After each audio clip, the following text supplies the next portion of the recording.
हाँ?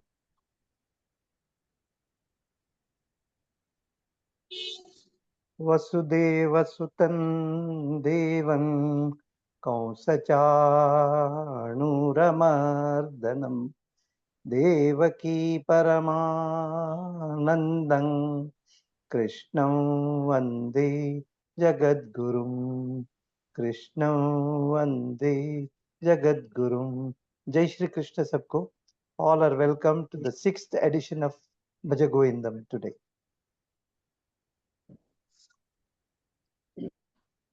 Sudha madam. हाँ 13 number श्लोक ना। हाँ 13, 14, 15 आप गाइए। हाँ शुरू करो। हाँ करिए। काते कांता धनगत चिंता वातुल किम तव नास्ति नियंता त्रिजगति सज्जन संगतिरैका भवति भवानवतरणै नौका भज गोविंदम भज गोविंदम। ठीक है। आता नेक्स्ट राव सर सांगतील नेक्स्ट 14. हाँ 13 ए आहे। हो 13 हाँ राव द्या सर त्याच्या हे करतील ना। हाँ त्यांनी सांगितलं की म्हणून। हाँ ठीक आहे, एक मिनिट. राव सरांचा परत माईक हे झालाय. हो हो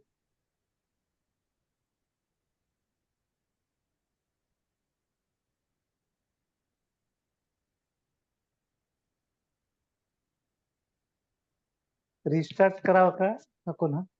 नाही नाही ठीक आहे, नहीं आले सर आले. वो बीच में डिस्कनेक्ट हो गया था। Can we start? 13वां श्लोक सुधा मैडम ने गाया सर। हाँ हाँ हाँ हाँ। तो फिर से बोलूं क्या? नहीं मैंने सुना था, ठीक है। ओके। तो 13वें श्लोक की ओर हम चलते हैं। बोलते हैं काते कांता धनगत चिंता, हाँ, और वातुल किम तव नास्ति नियम। बोलते हैं कि हर समय हम क्या कर रहे हैं, हम कांता, ये पुरुषों की ओर डायरेक्ट किया गया है, इक्वली एप्लीकेबल स्त्रियों के लिए, कि हम केवल अपने स्त्री या पुरुष भाव में ही पड़े हैं और उनको ही याद कर रहे हैं, ठीक है। और धनगत चिंता, और दूसरी हमारी चिंता क्या है, हमारे पास पैसा है कि नहीं, हम कैसे पैसा कमाएंगे, हम कैसे जो कमाया है उसको बढ़ाएंगे। तो ये दो मेन चिंताएं हैं। और फिर क्या बोल रहे हैं, वातुल। वातुल का मतलब संस्कृत में क्या होता है मालूम? मतलब समथिंग लाइक दैट, कि तुम पागल आदमी है जो खाली इन चीज पे पड़ा हुआ है, और कोई ज्ञान नहीं है क्या? और वो क्या बोल रहे हैं, वातुल किम तव नास्ति नियंता। नियंता मतलब ईश्वर को नियंता कहते हैं, जो कि सब कुछ निर्धारित करता है, हमारे पूरे जीवन को निर्धारित करता है, हमारे जीवन का नियंता है, उसको हम ईश्वर। तो बोलते हैं तुम्हारे लिए नास्ति नियंता, तुम्हारे लिए भगवान भी नहीं है, तुम खाली स्त्री और धन के पीछे पड़े हुए हो। हाँ, तो तुम नहीं समझते हो कि ये सब चीजें टेम्पररी हैं, ये इसके पीछे लग के अपनी पूरी शक्ति हम गा देंगे तो हम कैसे आगे बढ़ पाएंगे, ठीक है। तो ये क्या है, ये जो पूरा श्लोक है ना, ये उन लोगों के लिए है जो कि केवल इसी मोह माया में पड़े रहते हैं, स्त्री के पीछे लगे रहेंगे, काम के पीछे लगे रहेंगे, या फिर पैसे के पीछे लगे रहेंगे। उनको दुनिया में और कोई चीज ही नहीं है, यू नो, कोई दुनिया में चीज और है नहीं है। ऐसे बहुत लोग, आपको बहुत लोग मिलेंगे संसार में। हाँ, ये कोई अनकॉमन चीज नहीं है, ये बहुत कॉमन चीज है कि लोग खाली कैसे पेट भरने का, कैसे आगे के लिए पैसा इकट्ठा करने का, कैसे और कमाने का, कैसे अपनी इंद्रियों की वासनाओं को पूरा करने का। पूरी लाइफ इंद्रियों से ही गवर्न होती है, 5 ज्ञानेंद्रियों से और 5 कर्मेंद्रियों से, पूरी लाइफ, और कुछ सोचते ही नहीं, ठीक है, उनका दिमाग ही नहीं जाता है उधर की ओर। तो क्या होता है कि ऐसे लोग को खाली कह देने से तो नहीं चलेगा कि भाई तुम बेकार हो। अरे किसी को यदि आप बेकार कह रहे हो या किसी को आप बता रहे हो कि ये गलत है, तो आपको उसको रास्ता भी तो बताना होगा ना। हाँ, आपने खाली कह दिया कह रहे तू तो फालतू आदमी है, हाँ, तो ऐसे नहीं चलता है ना। उसको कुछ तो मार्गदर्शन करना होगा कि दुनिया में और भी चीजें जिसको जिसको यदि तुम कल्टीवेट करोगे तो तुम जो है जीवन के असली लक्ष्य की ओर पहुंच सकोगे। तो दूसरे सेंटेंस में भगवान शंकराचार्य जी क्या बता रहे हैं, त्रिजगती, तीनों जगत में, भू भुव स्व, तीनों जगत में क्या क्या है, सज्जन संगति। किस चीज से हमको इन चीजों से छुटकारा मिलेगा, सज्जनों की संगति से। यदि हम अच्छे जनों की संगति करेंगे, अच्छे जनों के सत्संग में रहेंगे, तो हम इन चीजों से आगे बढ़ सकते हैं। और फिर वो एक इंस्टेंस देते हैं कि भवा अवतरणे नौका, जैसे भव सागर, संसार सागर, ठीक है, सागर में आपको जाना हो तो किसकी जरूरत पड़ती है, सागर में नौका की जरूरत पड़ती है। नाव रहेगा तभी आप पानी से बच सकोगे, ठीक है। तो बोल रहे हैं कि जैसे संसार सागर में आपको नौका चाहिए, तो वो नौका क्या है, वो सत्संग है। यदि अच्छे जन की संगति में होगे तो फिर आपको इस संसार सागर को पार करने में आप सफल हो जाओगे। अब देखो क्यों इसको ऐसा कहा गया। क्या होता है ना कि हम और आप सब लोग, हम लोग जिस प्रकार की संगति में रहते हैं ना, हमारा सोच विचार वैसा ही बन जाता है। जो शराबी कबाबी के साथ में रहेगा उसका वैसा ही विचार बनेगा। हाँ, जो जो समझो म्यूजिक ड्रामा इन सब के लोगों के साथ में रहेगा, मान लो, तो उसका सारा विचार उधर म्यूजिक और ड्रामा में जाएगा, ठीक है। क्यों? क्योंकि वो उसकी संगति है, उसके साथ में रहते हैं, उसके सोचने पर विचार पड़ता है। हाँ, आज यहाँ कॉन्सर्ट में जाएंगे, कल यहाँ ये सुनेंगे, परसों ये करेंगे, ये अभ्यास करेंगे, ये बड़े कलाकार आने वाले, अरे वो कलाकार तो वैसा था, वो तो ऐसा नहीं था, इत्यादि इत्यादि। तो पूरा समय कहाँ चला जाएगा, उन विचारों में ही चला जाएगा। ये मैं आपको एक इंस्टेंस देता हूँ, ऐसे बहुत सारी चीजें हैं। हाँ, कोई आदमी चोरों की संगत में पड़ गया तो पहले नहीं करेगा, मान लो, पहले तो बोलेगा अरे चोरी नहीं करना चाहिए, गलत बात है। उनके साथ ही रहेगा लगातार ना, तो थोड़े दिन में वो भी चोरी लग जाता है। ये बहुत सिंपल चीज, आपने महसूस जानने वाली बात है। देखो, कोई भी व्यक्ति ना, हाँ, पहली बार बियर पीता है ना, उसको बहुत कड़वा लगता है, बेकार लगता है। हाँ, बोलता है ये क्या है। अपने दोस्तों के साथ एक बार, 2 बार, तीसरी लिया ना, तो उसका टेस्ट डेवलप हो जाता है, फिर वो रेगुलर हो जाता है। सेम चीज होता है स्मोकिंग करने वालों के साथ में। पहले कोई स्मोकिंग नहीं करता है, तो फिर एक बोलता है एक पफ लो ना, ट्राई करो कैसा, देखो कैसा लगता है, मत करना बाद में। वो एक पफ जो है फिर आदत में बदल जाए। ऐसा बहुत सारी संसार की चीजों में तो आप जिस संगत में रहोगे, आपका व्यवहार, आपका विचार, आपका आचार, वो सब वैसा ही होता जाता है. This is a very practical thing, it's something theory, you know. आप अच्छे लोग के साथ में रहोगे, आप अच्छे काम करोगे. आप बुरे के साथ में, आप मंदिर में जाने वाले लोग के साथ में रहोगे तो आप मंदिर का सोचोगे, भगवान का सोचोगे, प्रसाद का सोचोगे, कथा कहानी का सोचोगे, भजन का सोचोगे. ठीक है. और आप उस भाव में मिल जाते हो. नहीं तो फिर ठीक है, दुनिया तो चलती रहती है ना.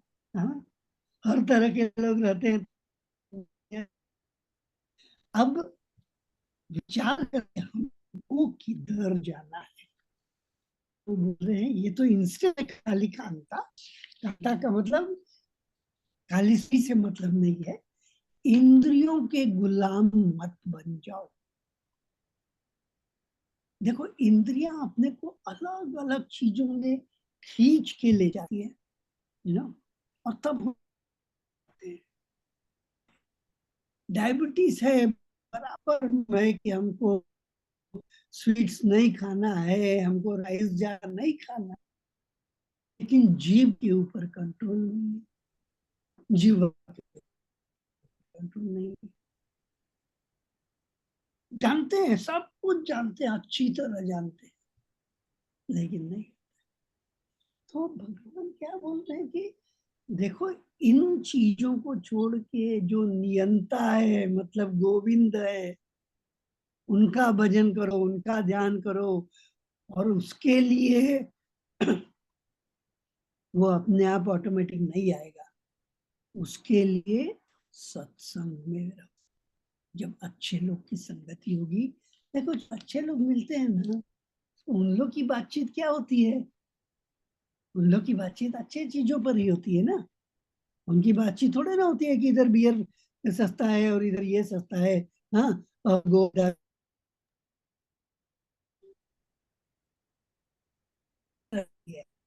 कि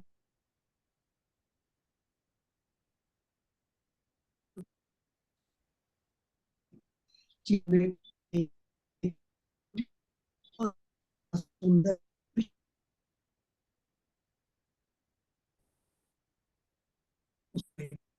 सर आपका आवाज ठीक से नहीं आ रहा है.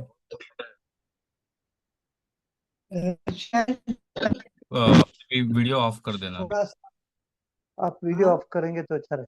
वीडियो ऑफ कीजिए. भैया, वी कैन हियर. अभी कैसा है? अभी कैसा है? अभी ठीक है. अभी मैं थोड़ा वाईफाई के पास में आया हूँ. हाँ हाँ अभी अभी यदि ठीक नहीं होगा तो बोलिएगा, फिर मैं वीडियो ऑफ कर दूंगा. ठीक. ठीक है sir. Can you hear me now clearly? हाँ, Yes, this much yes. Better sir. हाँ, मच बेटर ना. ठीक है. हाँ सर. तो मैं दूसरी जगह से कर रहा हूँ. हाँ. मैं रूम में था, वैसे मैं हॉल में आ गया हूँ, क्योंकि वो वाईफाई का राउटर वो इधर ही है, तो बेटर सिग्नल स्ट्रेंथ मिलेगा शायद. हाँ, ये अच्छा है. ठीक है. तो अगले श्लोक की ओर चलते हैं. ठीक है. देखिए, अब ये जो मैंने 12वां श्लोक बताया ना, हाँ, ये मैंने आपको शुरू में बताया था कि शंकराचार्य के लिखित इसमें इसको द्वादश मंजरी कहते हैं. द्वादश मतलब 12. तो ऐसा कहा जाता है और ऐसा ये है कि ये 12 शुरू के जो श्लोक है, वो शंकराचार्य होते. ये शंकराचार्य जी ने स्वयं रचना की थी. अब इसके बाद में जो 14 श्लोक आएंगे ना, एक एक करके, वो 14 श्लोक ऐसा मान्यता है कि उनके 14 शिष्य थे बनारस में उनके साथ, जब उन्होंने ये भज गोविंदन की रचना की रही. तो वो हर एक शिष्य ने एक एक श्लोक इसमें ऐड किया है. तो उसको चतुर्दश मंजरी कहते हैं.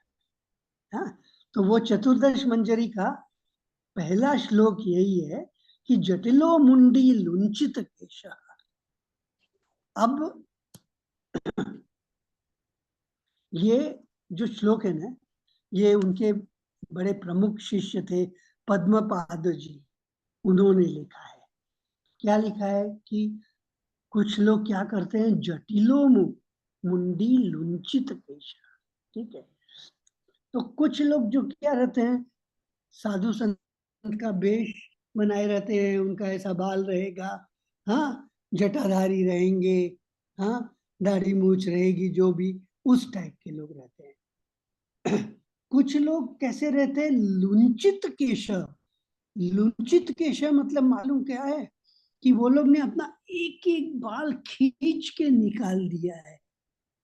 ये आपको मालूम है कि नहीं मालूम कि जैन लोगों में जब आप साधु बनते हो ना, तो ये बाल जो है ना, ये खींच के निकाले जाते हैं, ये काटे नहीं जाते हैं, ये एक एक बाल खींच के निकाले जाते हैं ताकि वो फिर से उगे नहीं। हाँ, ये जैन लोगों में ये प्रथा है कि जब भी आप साधु बनोगे ना, आपका ये पूरा खींच, आज इवन अपने उसमें वो प्रथा थी, लेकिन आजकल नहीं फॉलो करते हैं। तो लुंचित केश, तो कोई ऐसा मिलेगा जिसने अपने पूरे बाल खींच के निकाल दिए हैं और वो वैसा साधु रहेगा। फिर क्या, काशाय अंबर बहुवृत कृत वेश। कोई लोग कैसा रहेगा कि वो काशाय, हाँ, का अंबर, अंबर मतलब ड्रेस, हाँ, काशाय मतलब गेरुआ जो रंग रहता है ना, जो साधु लोग पहने रहते हैं जिस कपड़े, उसको जो है, जिसको इंग्लिश में ऑकर बोलते हैं, हाँ, ऑरेंज कलर का, गेरुआ कलर का ड्रेस रहता है जो कि सब साधु पहनते हैं। तो आपको बहुत सारे साधु ऐसे मिलेंगे जो कि काशाय का अंबर पहने हुए मिलेंगे, ठीक है। तो दाढ़ी बाल जटा चूटदारी भी मिलेंगे, बिल्कुल बिना बाल वाले भी मिलेंगे, काशाय अंबर पहने वाले या अलग अलग वेश वाले साधु आपको मिलेंगे, जो कि क्यों बता रहे हैं वो अभी आपको आगे पता चलेगा। पश्यन्नपि च न पश्यन्ति, ये पश्यन्नपि मतलब देखते हुए, पश्यन मतलब देखना, पश्यन्नपि न पश्यति, वो लोग देखते हुए भी नहीं देख पाते हैं। आंखें खुली हैं, सब कुछ देख रहे हैं, लेकिन फिर भी नहीं देख रहे हैं। क्यों? मूढ़ो, मूर्ख है। हाँ, और फिर क्या है, उदर निमित्तम, किसके लिए केवल उन लोग ने ये सब वेश डाला है, पेट भरने के लिए। उदर निमित्तम, उदर मतलब पेट, हाँ, बहुकृत वेश। तो अब वो बता रहे हैं कि आपको बहुत सारे ऐसे साधु भी मिलेंगे जो कि आपको देखने में एकदम अच्छे महान साधु महात्मा दिखाई पड़ेंगे। हाँ, आप उनके बाल देखो, आप उनके ड्रेस देखो, लेकिन ये जो है, ये खाली ढोंगी लोग हैं।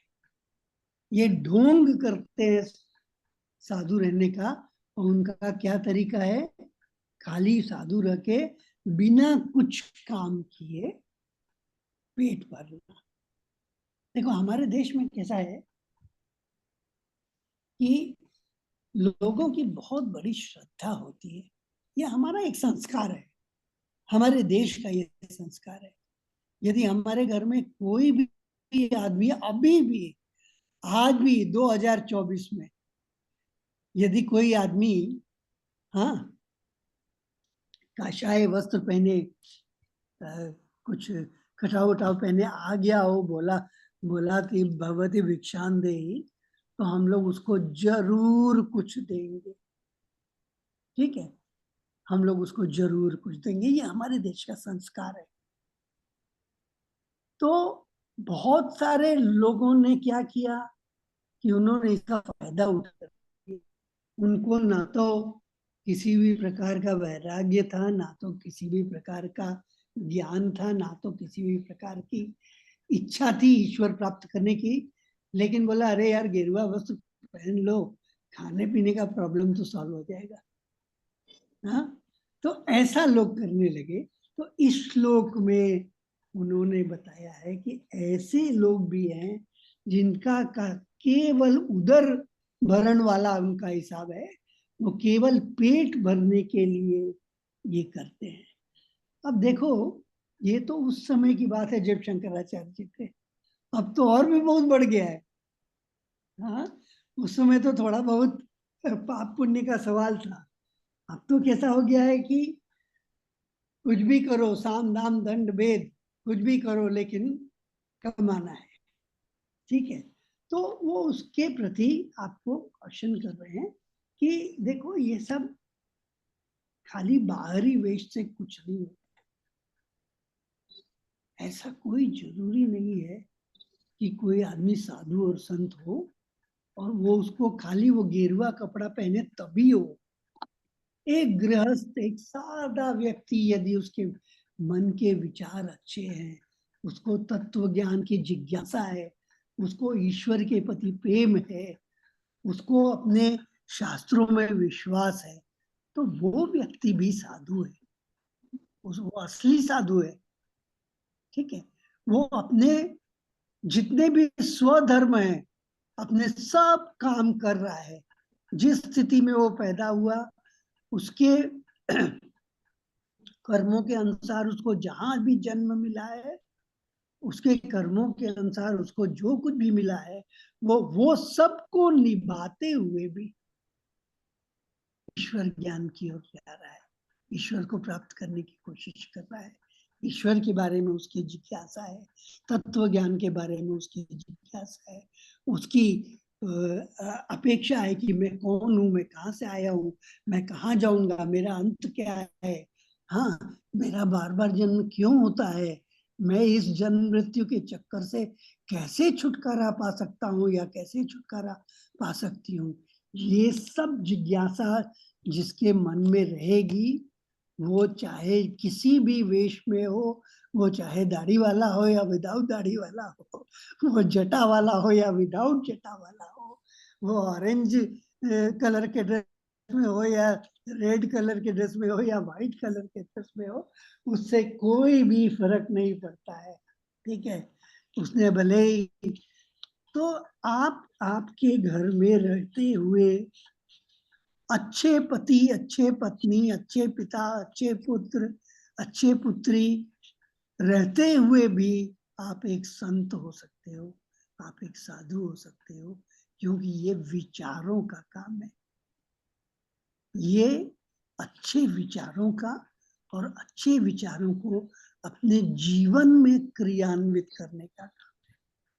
तो खाली कपड़े पहनने से नहीं हो जाता है, खाली इधर बड़ा सा तिलक लगा लिया या विभूति लगा लिया या नामम लगा लिया या हाथ में एक रुद्राक्षी माला ले ली और हरदम कुछ ऐसा दिखा रहे हैं कि हम जप कर रहे हैं। ठीक है, बहुत सारे लोग के हाथ में आप माला देखोगे, वो माला घूमती रहती है, हाँ, लेकिन जप नहीं होता। माला फेरत जग मुआ फिरा न मन का फेर। हाँ, माला फेरते फेरते संसार पूरा मर गया, लेकिन मन का फेर नहीं मिटा, मन अभी भी वहीं पे लगा हुआ है। हाँ, तो माला फेरत जग मुआ फिरा न मन का फेर। उसके बाद क्या बोले मानो, कर का मन का छोड़ दे, मन का फेर। कर का, हाथ में जो मन का है ना तुलसी का, उसको छोड़ो और कौन से मनके को चलाओ, मन के मन का फेर। तो ये सब काम मन का है, ये और कहीं का काम नहीं है, इसमें शरीर का कुछ काम नहीं है। ठीक है, शरीर जो करना है, जो धर्म है, जो वो है वो करना है, उससे इसका मतलब नहीं है, वो खाली माध्यम है। ठीक है, जो कुछ करना है वो मन के द्वारा करना है। ये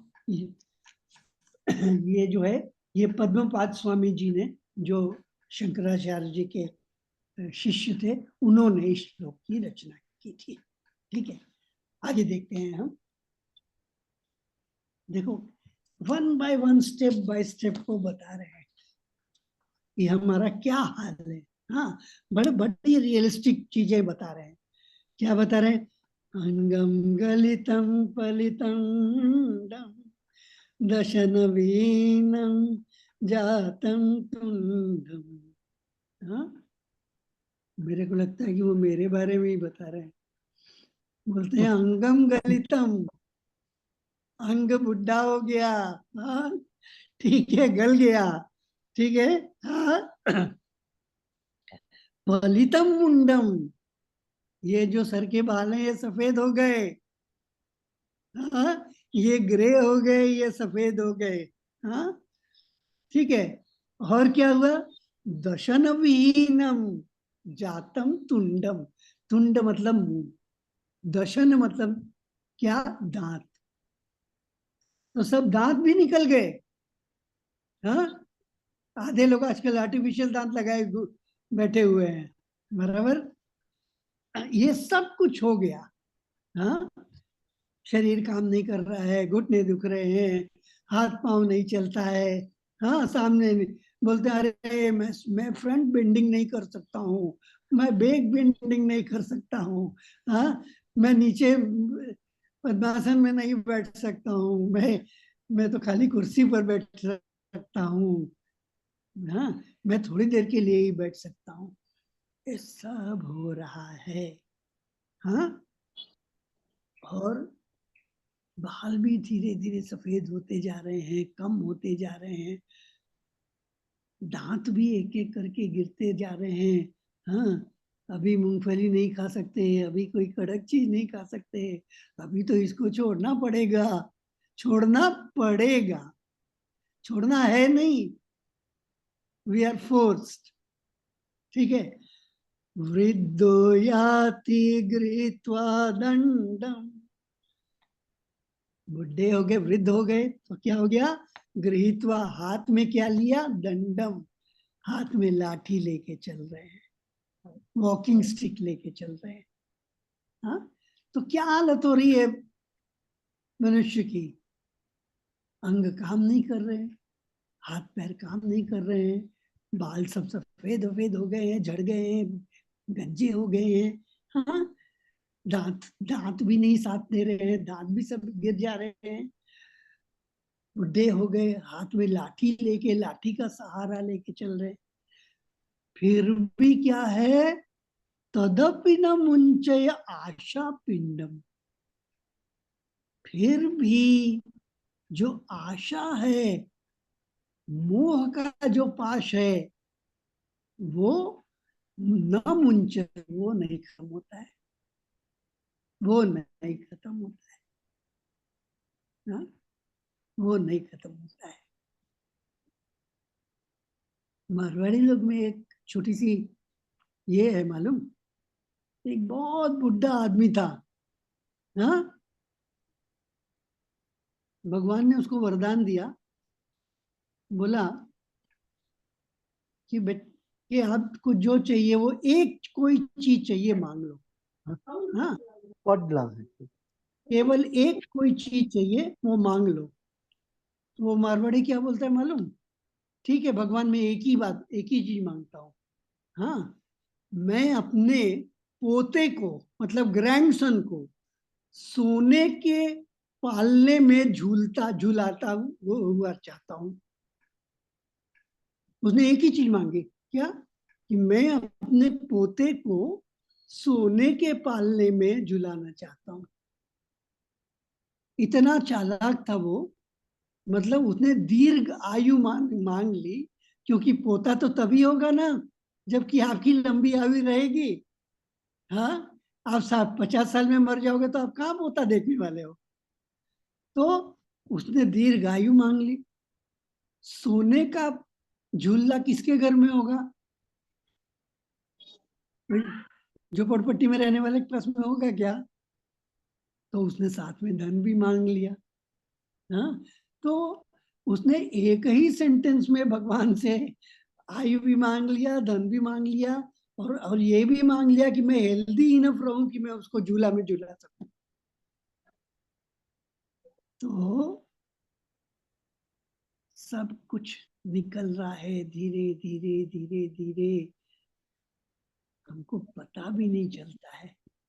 हाँ, लेकिन मन में जो आशा पाश है वो जाता नहीं है। हाँ, वो बदलते रहता है।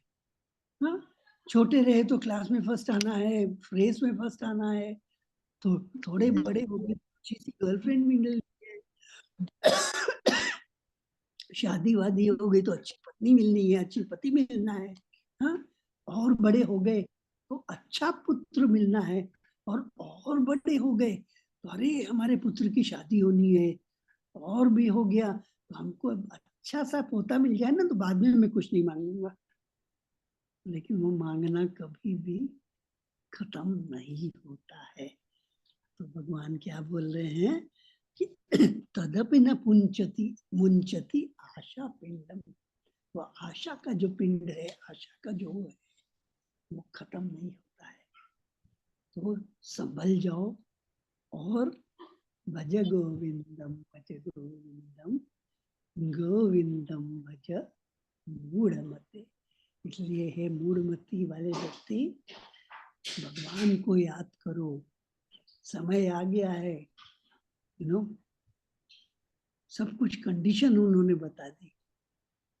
देखो ऐसा, ये कितना रियलिस्टिक है। देखो आपने देखा है कभी? हाँ, लोग चाहते चाहते भी, मरते मरते भी, अरे देखो वो एफडी है ना, वो तुम्हारे नाम पे ही नॉमिनी किया है, हाँ जरा जाके कर लेना, ये है वो है, you know what kind of things. और आजकल तो कैसा हो गया है, अरे उस आदमी को ठीक से मरने भी नहीं देते हैं। उसके गले में इधर एक लगाओ, इधर एक लगाओ, इधर एक कैथेटर लगाओ, इधर वो लगाओ, वेंटिलेटर लगाओ, उसको जिंदा रखते हैं क्योंकि हॉस्पिटल को 10 लाख कमाना है ना, बस। और कोई रीजन नहीं है। अरे उसका समय हो गया, उसको जाने दो, वो नए उसमें आएगा। वो जो गंदी चीज है उसको खत्म होना है, ये गंदगी खत्म होगी तभी नई चीज आएगी, लेकिन नहीं। तो ये चीजें बार बार जब हमारे जहन में जाएंगी ना, हाँ, एक बार में नहीं होता है, बार बार जब ये हमारे जहन में जाएंगे, वो हम अपनी लाइफस्टाइल को थोड़ा चेंज करेंगे तो फिर हम अच्छी संगति ढूंढेंगे, और उस अच्छी संगति की नौका हमको आगे की ओर लेके जाएगी। और धीरे धीरे तब हमारे जो इंद्रियों से जनित आशाएं हैं, मोह है, टेस्ट है, वो सब कम होगा। उसको खत्म करना है, उसको खत्म करना है। जितनी आवश्यकता शरीर को चलाने के लिए है उतना ही लेना है, तब हम इन चीजों से बाहर निकल पाएंगे। ठीक है, तो ये बात 13वां और 14। इसके आगे तो नहीं किया राज ना? कितना टाइम है? 4 मिनट बाकी है। 4 मिनट ना? ठीक है, तो फिर 4 मिनट में अगला नहीं हो पाएगा, वो नेक्स्ट उसमें ले लेंगे। हाँ, ओके। ठीक है। इस इतने तक में किसी के कुछ प्रश्न या कुछ विचार या कुछ कमेंट्स या कुछ भी कहना हो तो अपने पास 2-3 मिनट टाइम में चाहिए तो शांति पाठ कर लेते हैं, फिर बाद में कर लेंगे। हाँ सर, शांति पाठ कर लेते हैं। हाँ, तो फिर आपका रिकॉर्डिंग भी आप चाहिए तो बंद कर सकते हैं। करेक्ट सर, अनम्यूट करा सर। असतो मा सद्गमय तमसो मा ज्योतिर्गमय मृत्योर्मा अमृतं गमय। ओम शांति शांति शांति। हरि ओम। हरिओम। सर ये एक कछाय वस्त्र ओनली कलर नहीं होता है, उसको खादी का भी होता है ना? हाँ हाँ, कॉटन का रहता है, चाहे कोई भी कॉटन हो, खादी कॉटन हो या नॉर्मल कॉटन हो। कोई कोई संप्रदाय में सिल्क का भी रोग पहनते हैं अच्छा। ना। हाँ, बट कोई कोई उसमें, लेकिन वो भी होता है। आजकल तो सब मिलता है, आजकल तो पॉलिएस्टर में मिलता है। कषाय वस्त्र। हाँ, आजकल आपको सब मिलता है। नहीं, लेकिन जो जिसने सब चीज छोड़ा है वो हाँ, पॉलिएस्टर पहनना पसंद करेगा कि नहीं करते हैं कुछ लोग करते हैं, हाँ, करते हैं। हाँ? अरे आडंबर इतना ज्यादा होता है ना कि यार हाँ। क्या हम बताएंगे। बहुत सारे लोगों ने खाली दिखाने के लिए छोड़ दिया है, वो अभी भी उतने ही लिप्त हैं जितने पहले थे। बहुत आजकल ये ना इतने 50 ये बाबा और ये वो, ये लोग क्या हैं, ये लोग वही हैं, ये लोग तो ज्यादा वो हैं। इनके लिए तो नरक में स्पेशल स्थान रखा गया, ऐसा है। धर्म को बदनाम करने के लिए कोई काफी है। Yes, yes. तो और पब्लिक क्या है, पब्लिक जो है ना, आई वुड नॉट से भोली भाली, पब्लिक बहुत चालाक होती है, लेकिन उनको लालच रहता है। अरे देखो, आप देखोगे ना, हर 1 साल 2 साल में, अरे वो बाबा आ गया है, वो बहुत पावरफुल है, आप उसके पास जाना, वो आपको खाली ऐसे हाथ रखेगा, आप जो मांगोगे मिल। हाँ, यहाँ बहुत आता है और लंबी लाइन लगती है, यू नो, बहुत ऐसा होता है। वो ये, अरे वो तो ये कर सकता है। देखो, एक चीज याद रखिएगा, जो भी संत आपका भला चाहता है, हाँ, ये याद रखिएगा, बहुत इंपॉर्टेंट चीज बताता हूँ, जो भी संत आपका भला चाहता है वो आपको कभी भी संसार की कोई वस्तु नहीं देगा। संसार की वस्तु का देना मतलब आपको वो और संसार में फंसा रहा है, क्योंकि संसार की वस्तु मिलेगी तो आप तो और उसमें ही जाने वाले हो ना। तो जो असली साधु होगा और जो आपका हित चिंतक होगा, वो आपको संसार की वस्तु नहीं देगा, नहीं तो क्या, वो बाबा हुए ऐसे हाथ किया और एक घड़ी निकाल के दे दिया, ऐसे ये किया एक हार निकाल के दे दिया, यू नो। अरे ये तो उस व्यक्ति को और भी माया में डालने वाली चीज हो गई है। तो